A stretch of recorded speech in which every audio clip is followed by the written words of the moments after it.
Assalamu alaikum урматтуу көрөрмандар. Сиздер менен кайрадан Көк Бөрү каналы. Акыркы жаңылыктар менен тааныштырууну улантабыз. Бул чыгарылышта Көк Бөрү Федерациясынын жетекчиси Талас Бегалиев кызматтан кетеби деген суроого жооп издейбиз.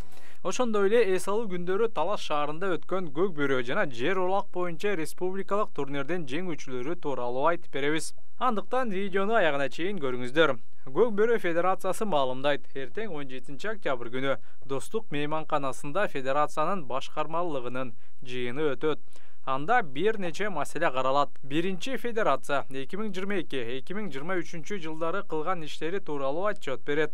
Барына чексиз. Эмнелерге? Барына.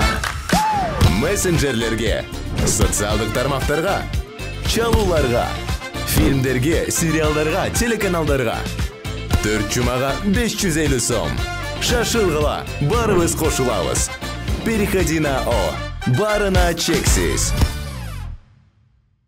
Экинчиден, Көк Бөрү Федерациясынын президентине шайлоо өтөт. Талас Бегалиев кызматта калабы же башка келеби эртең федерация мүчөлөрү чечим чыгарышат. Бул жыйын тууралуу эртеңки чыгарылышта айтып беребиз.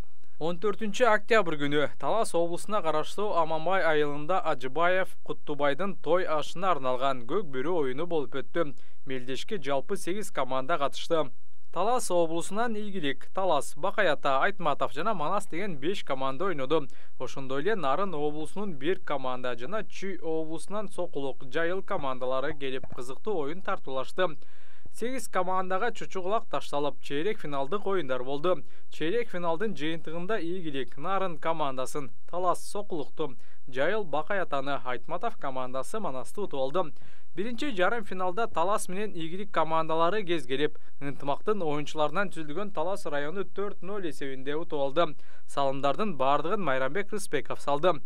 Үчөөсүн өзү жалгыз салса, бирөөсүн өнүктөшү менен кош колдоп салып кетти. Экинчи жарым финалда Жайыл менен Айтматов райондору ойношту. Белгилей кетсек, Айтматов мурдагы Кара Бура району. 10 мүнөттө Аскат Аскаров эсеп сандарын ачып, Жайыл командасын алдыга алып чыкты. 2 мүнөттөн кийин Кубаныч Султан уулу эсепти 2-0 кылды. Экинчи таймдын башында Атайбек Жабагиев эсеп сандарын кыскартса, көп өтпөй Кушчубай Илис уулу Нуржан Мелисбек уулу менен кош колдоп ыргытты. Эсеп 2-2. Андан кийинки мүнөттөрдө командалар дагы бирден салым салышты. Акыркы секундаларда Атайбек Жабагиев жеңиштик салымды салып, Айтматов районун финалга алып чыкты. 3-чү орун үчүн оюнда Ийгилик Жайылды утса, 1-чи орун үчүн оюнда Талас району Айтматов районун утту. Талас району Мерседес үлгүсүндөгү унаа утса, Айтматов району Жигули машинасын жеңди. 3-чү орунга болсо 50 000, 4-чү орунга 30 000 сом байге берилди. Ал эми 15 октябрда Таласта жер улак болду. 1-чи орун Антоновка командасы алып, автомашина утту. Команданын курамында Темир Молдокулов, Рамзат Мүкөнбаев, Азат Насыпбеков, Сейитбек Анарбек уулу, Алы Назаров жана башкалар ойношту. 2-чи орунду Жайыл командасы алды. Бул команда үчүн Рустам Тынариев, Аскат Аскаров жана Кубантай Султан уулу ойношту. Урматтуу көрөрмандар, Көк Бөрү Федерациясына ким президент болуп келет, ой пикир калтырыңыздар. Жана Таластагы болуп өткөн Көк Бөрү жана жер улак боюнча оюндарга баа берип кетиңиздер.